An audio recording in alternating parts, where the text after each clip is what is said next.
আপনারা যে তথ্যগুলো এই রাজশাহীতে আমাদের সন্তানরা, আমাদের ছোট বাচ্চারা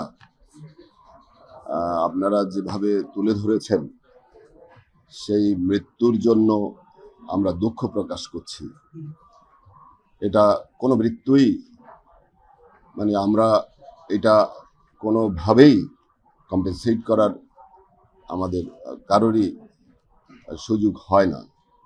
আমরা এটার জন্য আমরা দুঃখ প্রকাশ করছি। এখানে আমাদের কিছু সীমাবদ্ধতা ছিল, আমরা সেগুলোর ভিত্তিতে আমরা কাজ করছি।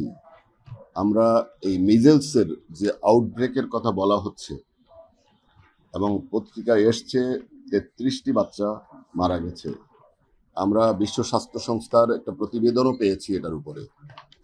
ওনারা বলেছেন যে 33 জনের সবাই কিন্তু মিজেলসে মারা যায়নি, অন্য কমপ্লিকেশন নিয়েও তারা এসছিলেন।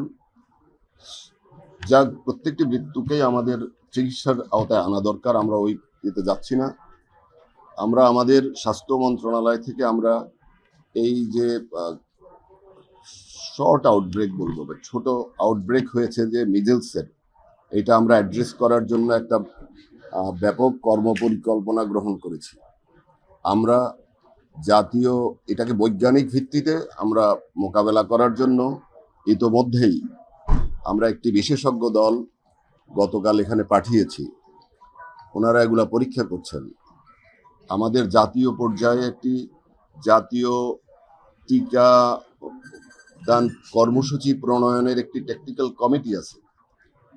আমরা ওই কমিটিকে অনুরোধ করেছি যে আমাদের এই আউটব্রেক যে পকেটে তৈরি হয়েছে, এগুলার জন্য আমাদের একটা টেকনিক্যাল প্ল্যান তৈরি করে দেওয়ার জন্য। তারা অলরেডি তাদের পরিকল্পনা তৈরি করেছে। আমরা এগুলো নিয়ে সচিবালয়ে বসবো। আপনারা জানেন IEDCR একটি প্রতিষ্ঠান আছে। আমরা তাদেরকেও বলেছি যে তোমরা এই ব্যাপারে গবেষণা করে দেখো কি ব্যর্থতার কারণে, কি কারণে এই কাজটি হয়েছে। আমরা প্রাথমিকভাবে যেটি জেনেছি, করোনাকালে এবং তার পরবর্তী সময়ে কোনো পকেটে, আপনারা জানেন আমাদের স্বাস্থ্যকর্মীরা এক সময় ছোট ছোট আন্দোলন করেছিল, কর্মবিরতি করেছিল। আমাদের টিকারও তখন কিছু সংকট তৈরি হয়েছিল।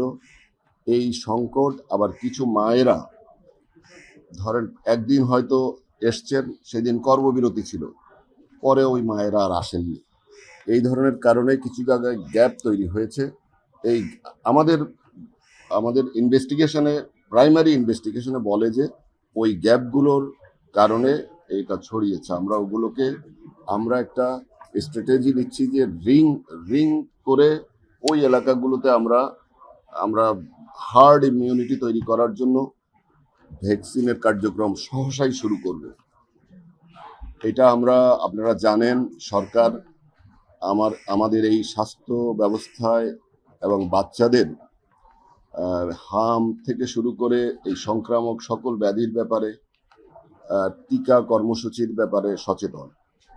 ইতোমধ্যেই আমরা 604 কোটি টাকার টিকা ক্রয়ের জন্য যে প্রস্তাব আমরা পাঠিয়েছি, এই টিকা ক্রয়ের বিষয়টি আজকে আমাদের জাতীয় ক্রয় কমিটি গত বৃহস্পতিবারে অনুমোদন দিয়েছে। আমরা গতকাল মন্ত্রিপরিষদ বিভাগে নিজেরা গিয়ে খোঁজ নিয়েছি এবং আজকে আমরা জেনেছি এই ক্রয় অনুমোদন হয়েছে। আমরা ইউনিসেফকে এখন চিঠি দিলে, আমরা পেমেন্টও করে দিয়েছি, আমরা ইউনিসেফকে চিঠি দিলে আমরা টিকা পেয়ে যাব। আমাদের কোল্ড চেইন রেডি আছে। আমরা টিকা পেয়ে গেলে আমরা ইপিআই কর্মসূচি এবং টিকাদান কর্মসূচি ব্যাপকভাবে শুরু করব এবং আমার বিশ্বাস ইনশাল্লাহ আমরা আপনাদের সবাইকে নিয়ে এই সাময়িক সংকট আমরা সাহসিকতার সাথে মোকাবেলা করতে পারবো।